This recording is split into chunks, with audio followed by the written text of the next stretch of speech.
Salut, c'est Vincent, je vous retrouve pour la suite de mon top 50 de mes jeux de société préférés. On va voir aujourd'hui de la 20e place jusqu'à la 11e. On va y retrouver d'ailleurs pas mal de jeux experts, il me semble, et beaucoup de jeux qui vont rentrer dans mon top des jeux solo également.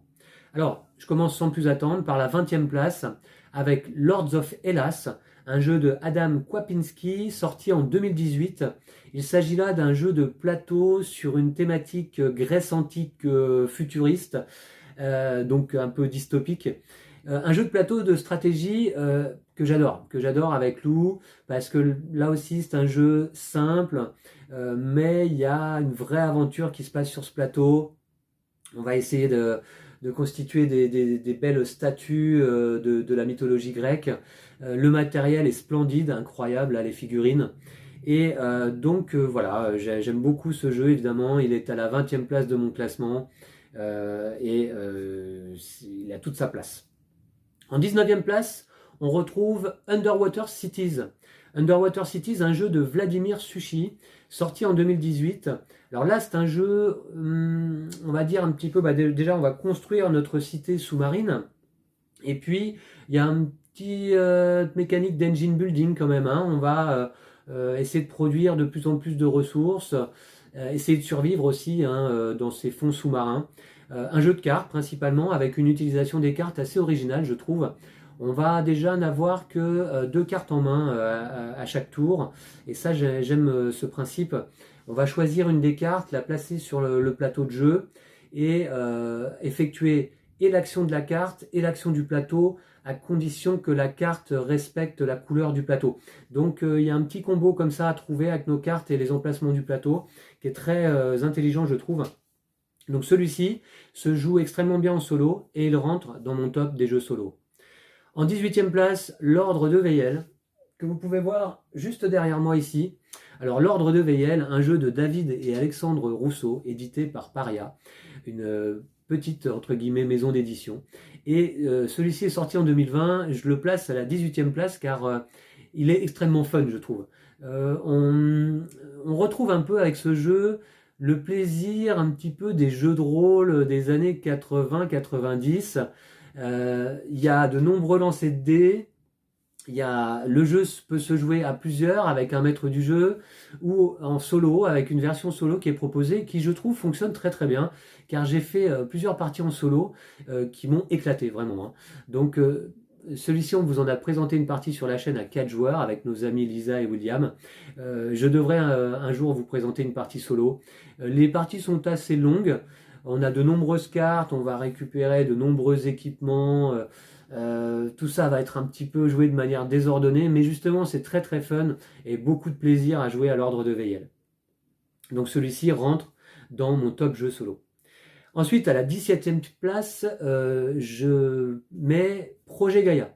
Projet Gaia, un jeu de Jens Drogmüller et Helge Ostertag, sorti en 2017. Alors celui-ci il est un peu moins fun déjà que l'Ordre de Veyel. Je le place ici car il y a une profondeur de jeu inouïe avec ce projet Gaia, une intelligence incroyable de ce jeu, une thématique que j'apprécie car c'est de la conquête spatiale. On va essayer d'aller coloniser des planètes. On joue des factions asymétriques. Par contre, il est très cérébral, assez casse-tête. Alors là, je me souviens, j'ai fait de nombreuses parties, notamment en solo. Je pense qu'à deux joueurs avec Lou, on n'en a joué que deux parties. Lou avait beaucoup apprécié et il avait capté tout de suite la profondeur du jeu, donc ce qui m'avait étonné et épaté encore une fois de sa part. Oui, assez casse-tête, j'ai le cerveau qui fume moi quand je joue à ce jeu. La gestion des ressources, elle est vraiment très très tendue.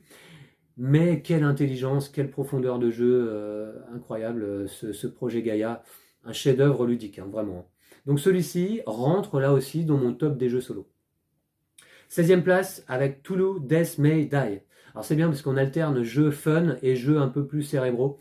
Toulouse Death May Die, le jeu de Rob Daviau et Eric Lang, sorti en 2019, qui est dès sa sortie devenu un classique un petit peu, on va dire du dungeon crawler, coopératif, et celui-là extrêmement fun, lancé de dés nombreux, dans l'univers du mythe de Cthulhu, avec une gestion de la folie des personnages qui est extrêmement originale.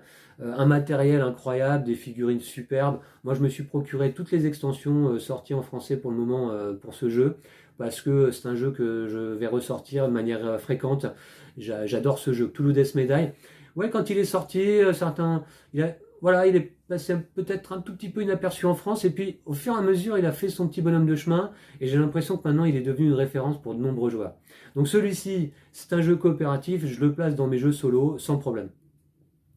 Tapestry en 15e place. Tapestry, le jeu de James Stegmaier, sorti en 2019. Oui, j'ai une affection toute particulière pour ce jeu, dont j'ai fait là aussi de nombreuses parties. J'ai dû faire au moins 25 parties de ce jeu, et notamment en solo. Il fonctionne extrêmement bien en solo, contre toute attente, et je le place donc dans mon top des jeux solo. Un jeu très original, avec un plateau un petit peu à la Monopoly, où on va déplacer nos pions autour du plateau. Alors là, en l'occurrence, il y a 4 pistes différentes, hein, sciences, technologie, guerre, voilà, je ne sais plus. Un jeu de civilisation. Mais alors, au milieu de ces 4 plateaux se trouve effectivement un territoire qu'on va essayer de conquérir en y plaçant des tuiles. Donc ce jeu mélange de nombreuses mécaniques de manière très intelligente. Et j'adore ce jeu, j'adore ce Tapestry. Je sais pas, en fait là, c'est le plaisir que ce jeu me procure quand j'y joue. Voilà, avec ces belles figurines en terre cuite. Est-ce que c'est de la terre cuite? Non, je suis pas sûr. C'est peut-être de la résine. Voilà, donc superbe matériel, et Tapestry, un jeu que j'adore. À 2 joueurs, ça fonctionne très très bien aussi. 14e place pour Monolith Arena, qui je crois était notre top 1 des jeux 2 joueurs lorsqu'on vous l'avait proposé il y a 2 ans. Monolith Arena, un jeu de Michal Orax, deuxième jeu de Michal Orax après This War of Mine dans ce classement. Un jeu sorti en 2018. Alors là, c'est un pur jeu de joueurs, donc évidemment, vous vous en serez douté, il rentre dans mon classement des meilleurs jeux à 2 joueurs. Il y est toujours présent, il n'y a pas de problème.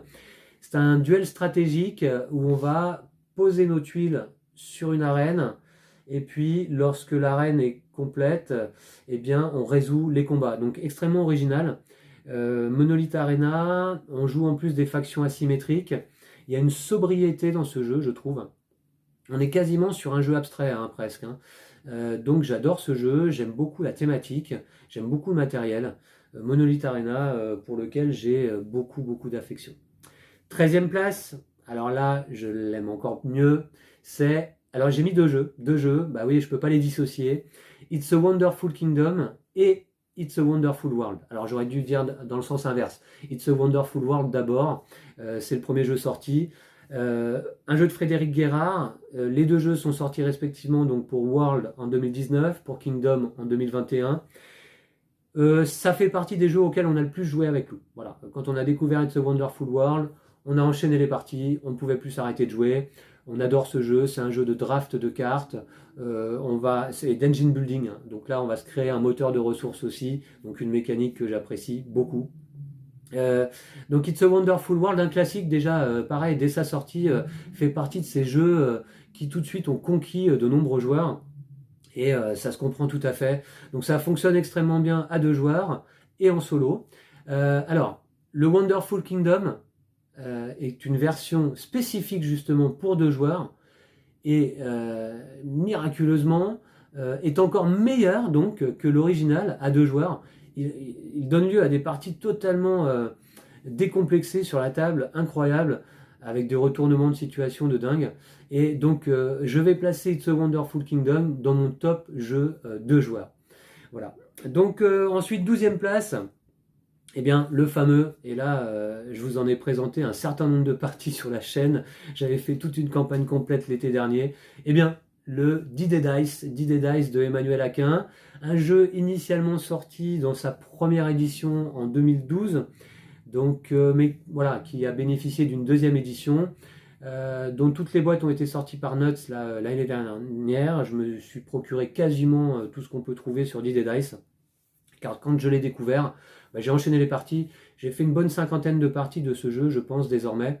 C'est un jeu sur la thématique de la Seconde Guerre mondiale, donc il faut apprécier cette thématique évidemment, je pense, pour apprécier le jeu. Un jeu de dés, un jeu de die and retry, pas facile parfois sur certains plateaux d'arriver jusqu'au bunker final. On va incarner les alliés, contre les méchants nazis de la Deuxième Guerre mondiale. Un jeu extrêmement fun, hein. Extrêmement fun, extrêmement simple. Les parties se remettent en place très très vite et on recommence et on est reparti à la conquête, à l'assaut des bunkers. Donc j'adore ce jeu évidemment. D&D Dice rentre dans mon top des jeux solo. Et enfin, pour en terminer, pour en conclure aujourd'hui, la 11e place avec Paléo. Paléo, là aussi un jeu très récent de Peter Rustmeyer. Il me semble que c'est un professeur d'archéologie, hein, si je ne dis pas de bêtises. Et je crois que c'est son premier jeu. Eh bien, quelle réussite pour un premier jeu que ce Paléo, extrêmement original. Je pense que je n'ai pas deux jeux comme celui-ci dans ma ludothèque.